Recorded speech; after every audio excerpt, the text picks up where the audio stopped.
welcome back to An Atheist Defends the Historical Jesus.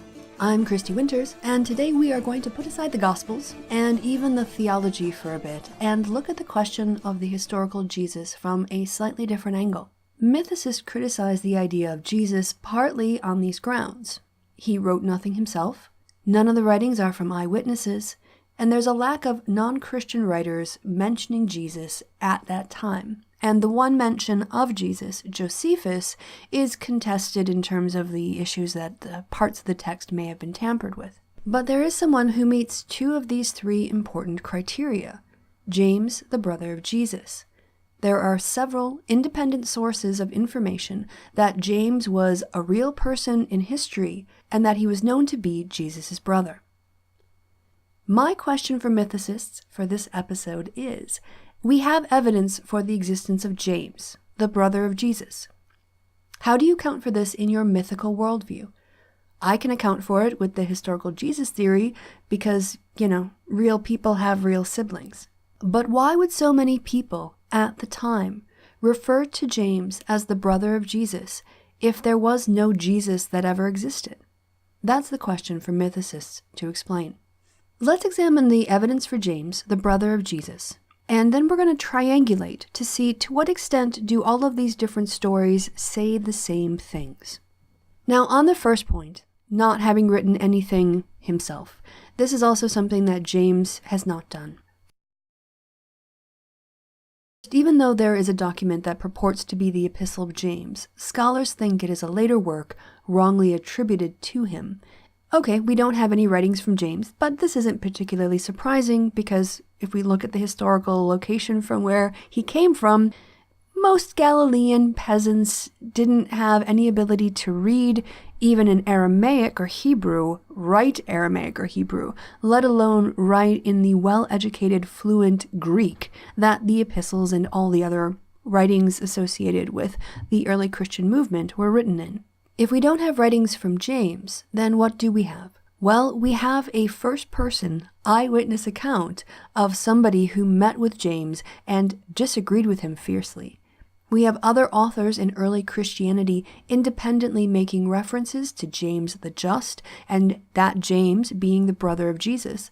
And finally, we have a non-Christian source, Josephus, who described the controversy in the Jewish community after the execution of James, whom he describes as the brother of Jesus. Let's look at our first eyewitness who met with, fought with, and seemed quite hostile to James, the brother of Jesus. That would be Paul. Now, I'm not sure how many of you are aware of it, but there was actually a lot of drama in early Christianity once Paul started his offshoot version of what the Jesus movement was about. There was soap opera levels of drama in the early church, and one of the issues was whether or not Gentiles had to convert to Judaism. This is a long and detailed story, but I want to focus on James and the evidence for James, so I'm going to give you a 1-minute summary that I hope to go into more at a future point. Not everyone who was a monotheist worshipping Yahweh in the ancient world was a fully converted Jew. They had a category of individuals called God-fearers. And God-fearers were Gentiles who converted to Judaism, but not all the way. Basically, they adopted the idea of monotheism and parts of the law, but especially the circumcision part. Yeah, lots of guys weren't down with that. And so there was basically sort of a second-class citizenship Jew you could be, which is to be a God-fearer. So you're not fully Jewish, you're not in the community, you're not fully part of God's people, but you're trying, you're getting there, so you get partial credit. Now, in this theology, the God-fearers would do well when Yahweh returned, as they thought he would be doing at any moment, to rule the earth and create a just society. It would be first and foremost, closest, literally physically in the presence of Yahweh would be his people, so it would be the Jews first. Then the God-fearers would be next, and then everybody else would be, way far away from God and sad. And this was a sort of middle ground to allow people to practice monotheism without demanding that they become fully converted with the physical requirements that entailed. This was the Judaism of Jesus. and James based on the accusations that Paul makes. And we should also recall that the Ebionites, who were called Judaizers by their critics, saw James as the head of their movement and saw Paul as an apostate. Recall, that's not coming from the Ebionites themselves, that's coming from somebody who was writing against the Ebionites and had no reason to be nice to them. God-fearer was this category that already existed, but Paul took it farther. His ministry eventually focused on bringing the Gentiles in more and more as his converts, and he started to teach basically that if Gentile converts believed in Jesus, they essentially could do an end run around those God-fearer restrictions about being a second-class believer and be basically equal to Jews. To James and the others who did not hold to this position, he was selling them the messiahship of Jesus as a replacement for the law, whereas they themselves saw the law as being a necessary component of their Jewish religion. If you read in their letters, again, I said there's a lot of drama. He makes references to the super apostles. I'm not like those super apostles. And here he's complaining about James, who actually sent out counter missionaries against Paul to preach people back to closer adherence to Judaism. This is all in the text. I mean, it's juicy stuff. Because of this, we have no reason to think that Paul would lie and give James a title he didn't deserve. So when Paul calls James the brother of the Lord, the brother of Jesus, that on its face is very powerful evidence that Paul, who didn't get along with James, still acknowledged his familial relationship with him and his role of authority in the Jesus movement.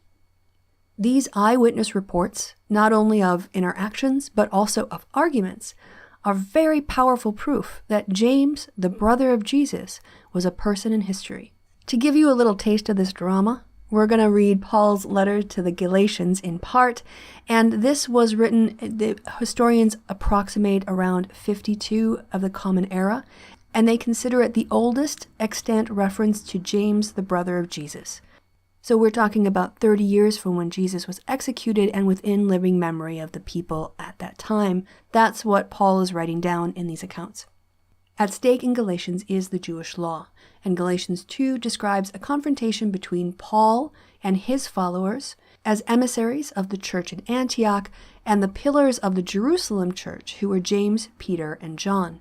Paul in Galatians recounts 3 encounters he had with James, or those from James. First, Paul describes his journey to Jerusalem, dated between 36 and 38 of the Common Era. The second encounter with James is his confrontation with him in Jerusalem in Galatians 2, 1 through 10. That encounter is usually dated between 48 and 49 of the Common Era. And the third is in Galatians 2, 11, 12, when Peter comes to Antioch and Paul allegedly, quote, opposed him to his face because of those who had come from James. Maybe someday I'll do a video on how much Paul disliked James and also how Acts handles an account of James giving Paul a public smackdown in Jerusalem. Good stuff. But for now, let's move on. Outside of Paul's own eyewitness accounts, we have other later authors who describe James in his role as the leader of the Jerusalem church, as well as being the brother of Jesus. Eusebius wrote James was named a bishop of Jerusalem by the apostles, quote, James, the brother of the Lord, to whom the episcopal seat at Jerusalem had been entrusted by the apostles. Eusebius also quotes Hegesippus, maybe that's how you pronounce it, and the quote goes, James, the brother of the Lord, succeeded to the government of the church in conjunction with the apostles.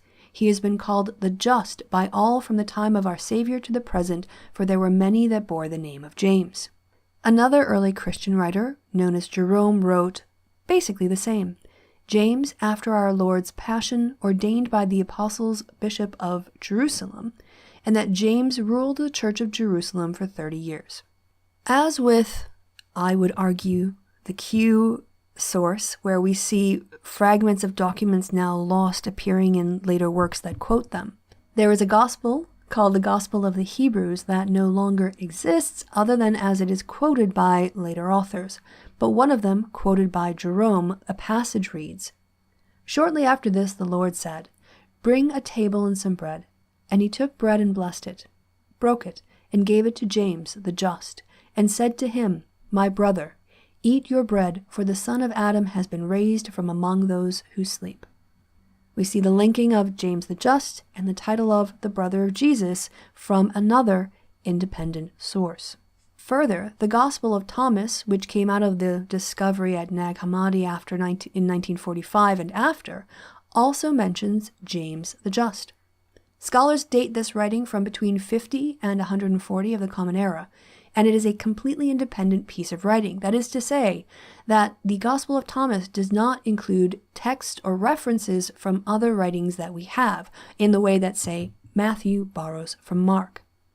From the Gospel of Thomas, saying 12, the disciples said to Jesus, "We know that you are going to leave us. Who will be our leader?"